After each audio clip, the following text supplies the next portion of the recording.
Welcome to Polaris Live. Thank you for joining us for today's discussion.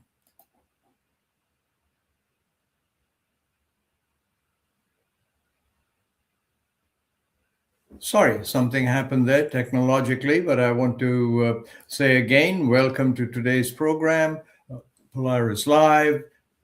Joining us discussion in our series focused on the U.S.-China relationship and its global implication as seen through expert eyes from around the world.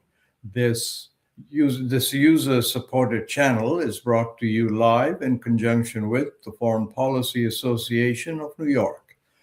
If you have a question for today's guest, please feel free to submit them using the bar on the right-hand side of the screen. After the live event, you can also listen to these programs on your favorite podcast platform. Thank you for being part of the conversation.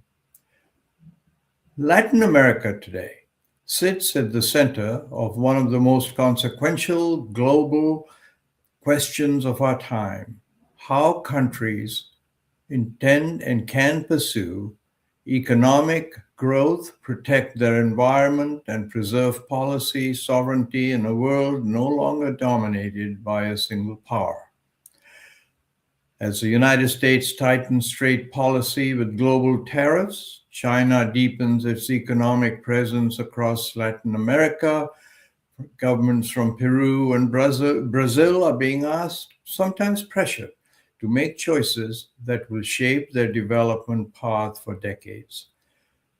Few scholars understand these pressures as clearly and as realistically as my guest today.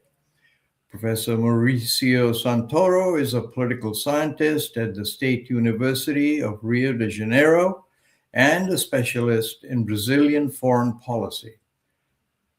He is also an expert China-Latin America relations and the politics of the global South.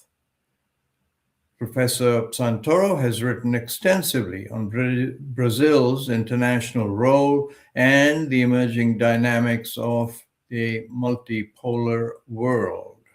Welcome to Polaris Live, Professor Santoro. An honor to have you with us. Thank you very much. I'm very happy to be here, and I hope that we can have an exciting conversation about what's going on in the world right now. And from the Brazilian point of view, it has been quite a year, and we are still in February. Quite a ride. It's listen, let's just start off by my asking you. Brazil has long spoken about strategic autonomy in foreign policy. In today's U.S.-China rivalry and the U.S. sharp turn to a tariff-driven nationalist policies, what does strategic autonomy actually look like in practice for Brazil? Well, it's a challenging scenario for Brazil because China has been, since 2009, Brazil's biggest trade partner. And the United States is the second biggest trade partner. So we're talking about being the crossfire between two great powers. Let me give you some numbers that make it easier to understand why it's so difficult right now to find a new role for Brazilian foreign policy. In the beginning of the century, the trade between Brazil and China was $1 billion per year, which was a very low amount of money from the point of view of Brazilian foreign trade. Last year, instead of 1 billion, it was 130 billion. Wow. So in the space of 25 years, you can see how big China became to Brazil. And the trade between Brazil and the United States is about $8 billion per year. So it's still very big trade. But Brazil has been facing the challenge of the Trump administration, the tariffs, the sanctions against Brazilian authorities, especially ministers of the Brazilian Supreme Court. And China has been more, I would say, respectful of the Brazilian state, of the Brazilian sovereign decisions. But at the same time, Brazil cannot choose between China and the United States because both countries are very important for Brazil for different reasons. Now, for example, China is very important for the Brazilian agribusiness exports, like soybeans or meat. And the United States is a very important market for Brazilian industrial products, such as airplanes, for example, or even gums. So we're talking about a very complex international situation that is pushing middle powers, such as Brazil or Canada, into very difficult corners. And if you look from the Brazilian perspective, I think there is one additional challenge is that although China and Asia in general are now much more important in economic terms for Brazil, our mindset, our cultural relations, our political relations are still very much concentrated in the United States and in the European Union. So we're basically looking to the world using Western lenses. That really brings into focus why we really wanted to have you on this program, Mauricio. But let me throw in a realistic question that I think a number of people here would like to know about. How do you take where Brazil wants to be uh, and explain the reinstallation that the United States is trying to do between Mr. Bolsonaro and President Lula da Silva? Well, Brazil wants to be a global player. Brazil wants to be a country that has good relations both with China and the United States, with the European Union and Russia. But this is like the general trend of the Brazilian foreign policy. And in Brazil, like in many other democracies, the last years has been an age of polarization, of deep ideological divisions between Brazilian voters. So from the conservative political parties, conservative leaders like Jair Bolsonaro, the former president, they are much more in favor of strengthening Brazil relations with the United States. And the left-wing parties and leaders, such as President Lula, are much more in favor of South-South alliances, global South alliances, Brazil playing a bigger role in the BRICS, this kind of point of view.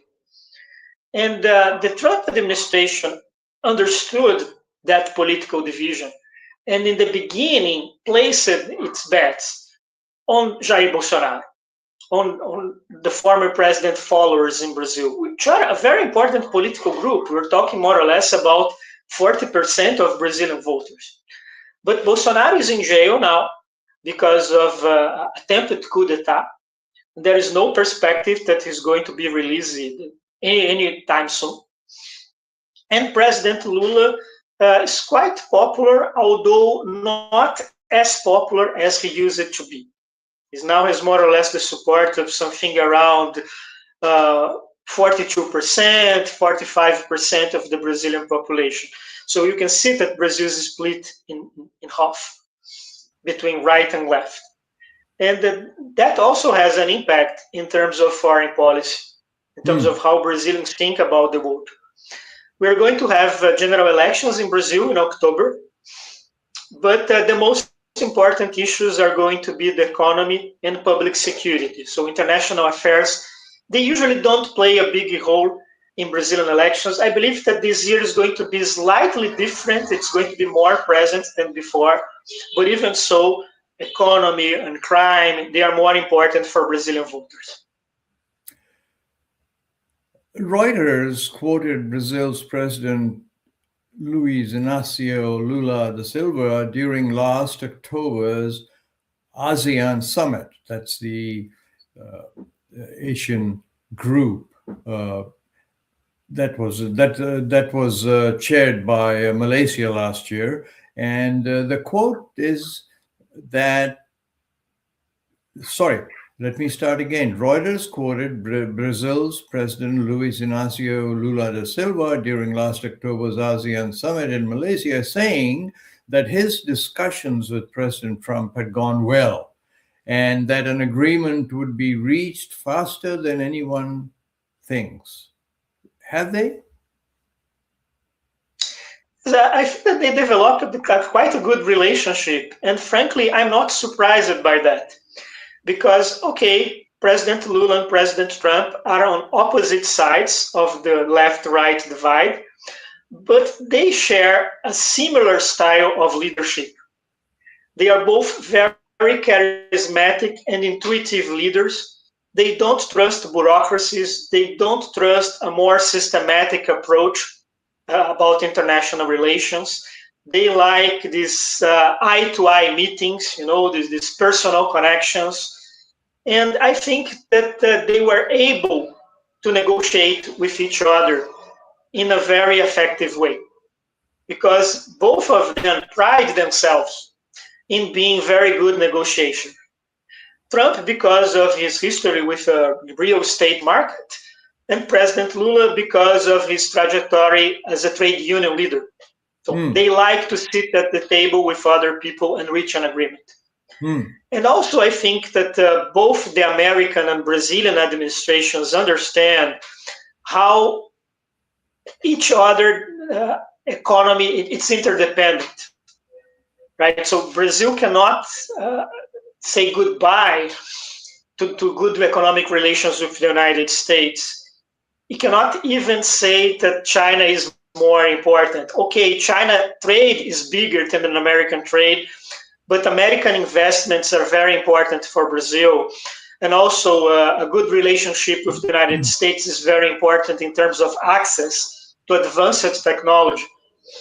And if you look to the military point of view, the Brazilian armed forces are not part of NATO, but all its strategic projects are with NATO countries. Not so much with the United States, but much more with the European members of NATO, with France, with Italy, with Sweden. So although Brazil is a big player in the BRICS, Brazilian military cooperation with China, with Russia, is not big. So we're talking about a Brazilian foreign policy that has many different layers.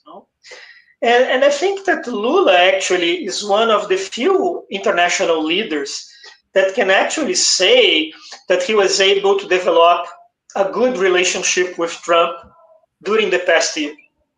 Right. I mean, if you look to the kind of trade negotiation that Brazil had with the United States, the result was much better for Brazil than, let's say, the trade agreement between the European Union and the United States.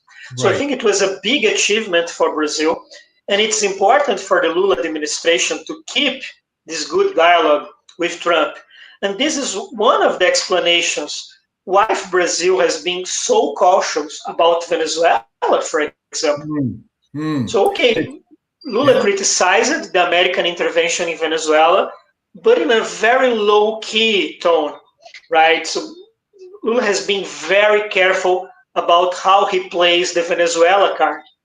And how do the Brazilian people feel about his low-key approach to America's hit at Venezuela?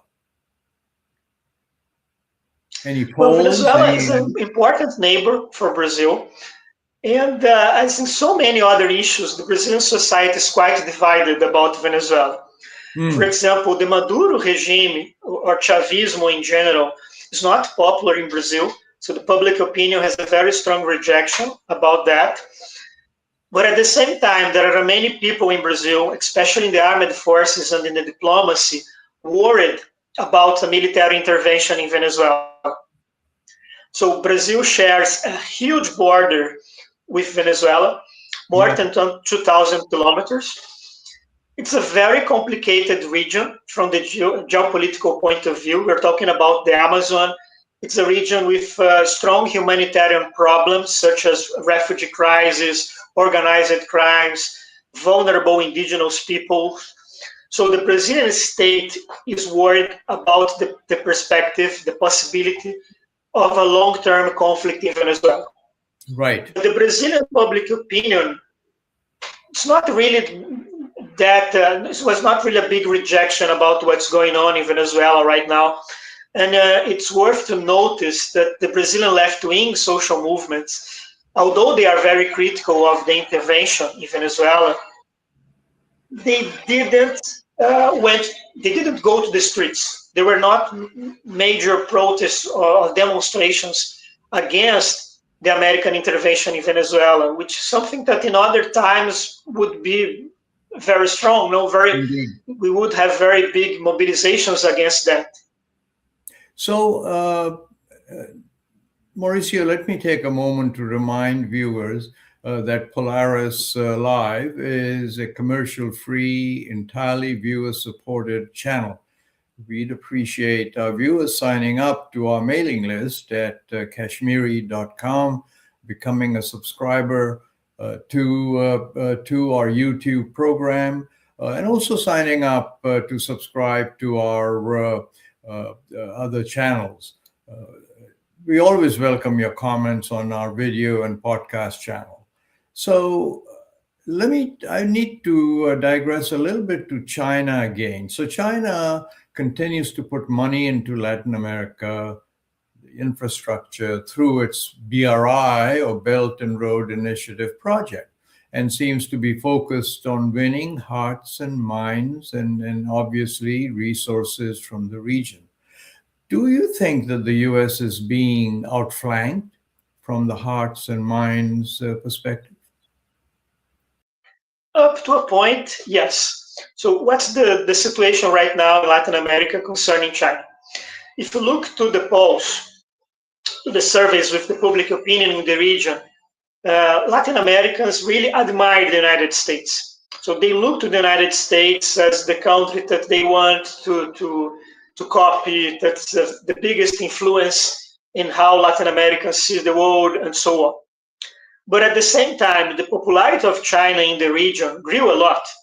So in Brazil, for example, more than half of Brazilians have a good image of China, which is a much better scenario for China than it is in the United States or in the European Union. But there are many contradictions and divisions in how Brazilians perceive China. For example, younger Brazilians are much more sympathetic to China than the older generation. And in the specific case of Brazil, there is also a left-wing divide. So left-wing voters in Brazil really admire China, and conservative voters are much more critical of China, and they look much more to the United States.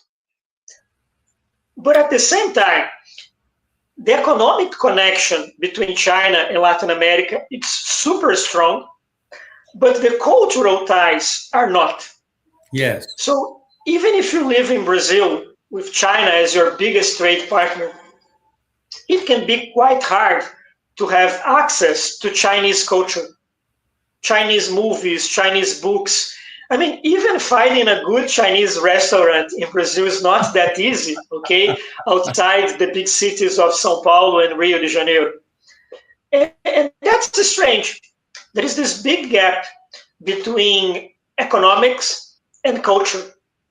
And I think that this is something that it is a problem for China, in the sense that ordinary citizens in Brazil or in Latin America in general, they usually don't know much about China. They tend to think about China in a very stereotypical way, like the big cliches of West media about China. And if you don't know your biggest trade partner well, you are going to lose some business opportunities because Indeed. you don't understand the other society. You don't understand the consumers, the patterns of trade and investment, and so on. No? I'm going to interrupt you because I have a question that focuses down a little more on what you have just said. And that is that the Belt and Road Initiative, BRI, there is feeling amongst many, not many, but some people in the West that this is really a debt trap, meaning that China goes to countries like Brazil and lends more money than Brazilians can pay back. And then when they can't pay back, China takes over the projects that they funded. Is there any of this feeling? I'm not saying I share it, but I'm asking, is there some of this feeling there? Or they've seen the advantages of the recent Chunke port and other projects in Brazil. Any thoughts on that? Do they believe it's a debt trap in Brazil? This is a very good question, no? Because yes, there are many people that see the Belt and Road as a kind of trap. That if you join the project, you're going to be under the risk of financial dependency on China. Right. But there are also many countries in Latin America who choose to be part of Belt and Road. Countries such as Argentina, for example, which nowadays has a president that is very hostile to China in general. But at the same time, in Brazil decided not to join the Belt and Road, but not because of any concerns about a financial trap. The decision in Brazil was taken because Brazil already receives lots of Chinese investment.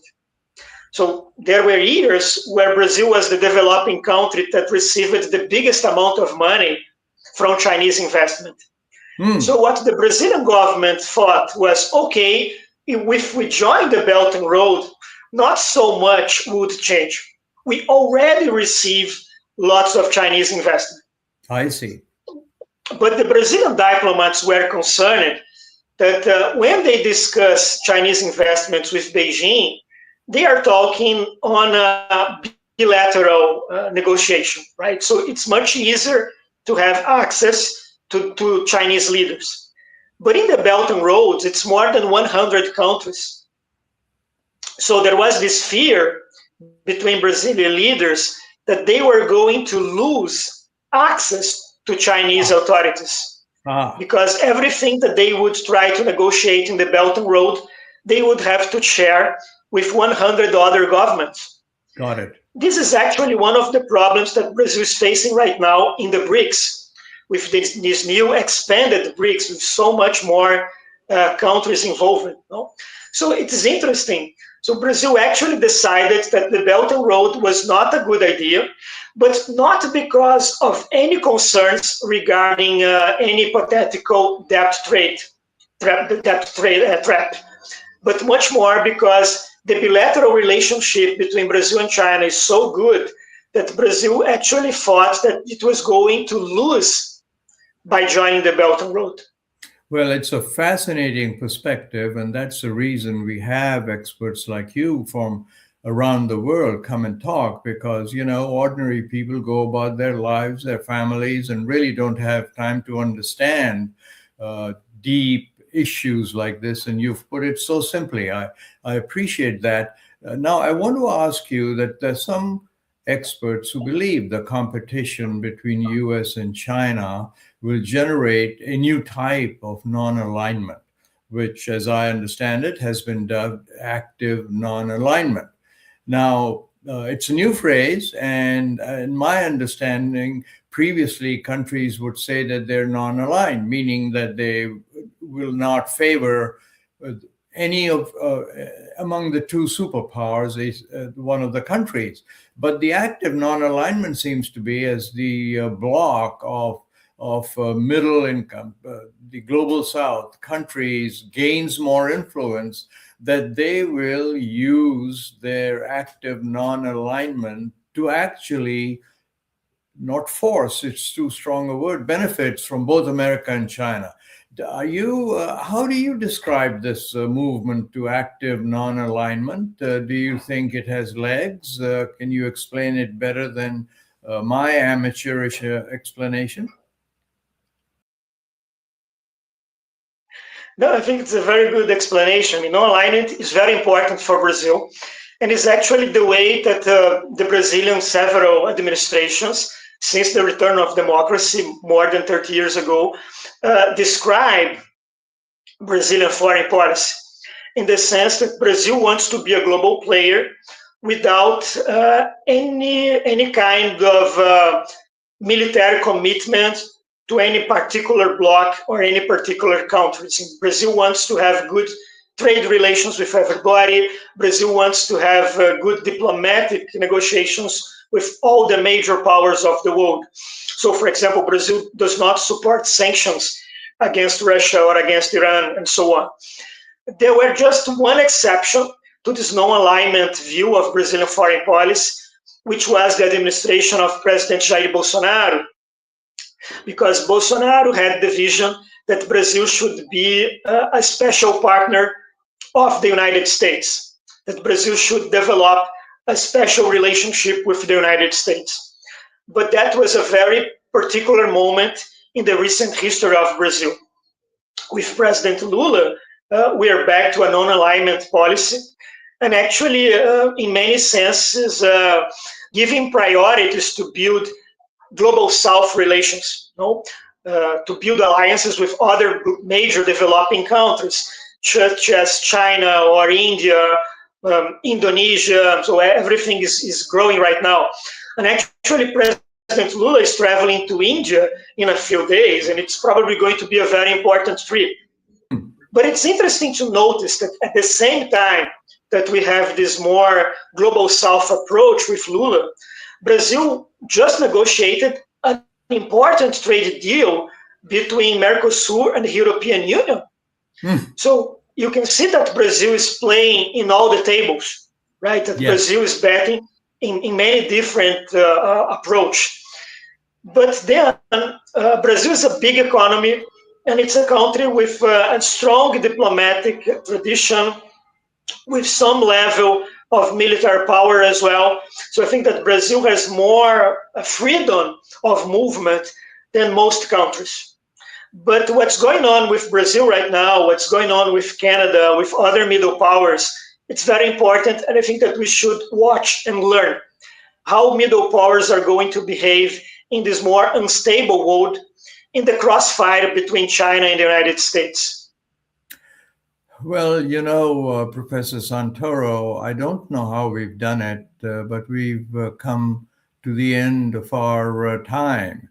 And I had so many other things to ask you. So you'll have to be punished and come back and on Polaris-Live again at some time in the future. But as we've heard today, this is no longer an era in which major countries automatically align with a single dominant power. Instead, states like Brazil are navigating a far more complex landscape, seeking economic opportunity, political autonomy, and strategic flexibility all at once. China's rise, America's changing tariff-driven approach to trade and global leadership, and the reassertion of national interests across the global South are not temporary disruptions, in my opinion. They are reshaping the international system itself. Brazil's experience reminds us that multipolarity is not just a theory debated in academic circles. It is a lived reality for countries balancing development, sovereignty, and global engagement. Whether this emerging order leads to cooperation or fragmentation will depend not only on the two great powers, but on how successfully countries like Brazil assert their own priorities and shape the rules of the system to come. Thank you for joining us, and thank you to Mauricio Santoro for helping us think through these critical questions. Thank you. My pleasure. Thank you very much. Well, it was a pleasure to have you. And thank you to our viewers from around the world. Join us again on Polaris-Live as we continue to explore the most consequential relationship in the world, that between the United States and China, and its impact on a changing world order. This is your host, Sarwar Kashmiri. Hope to see you next time when we will deal with the new India-EU trade treaty and the compromises that have been struck between India and the United States. Until then, goodbye.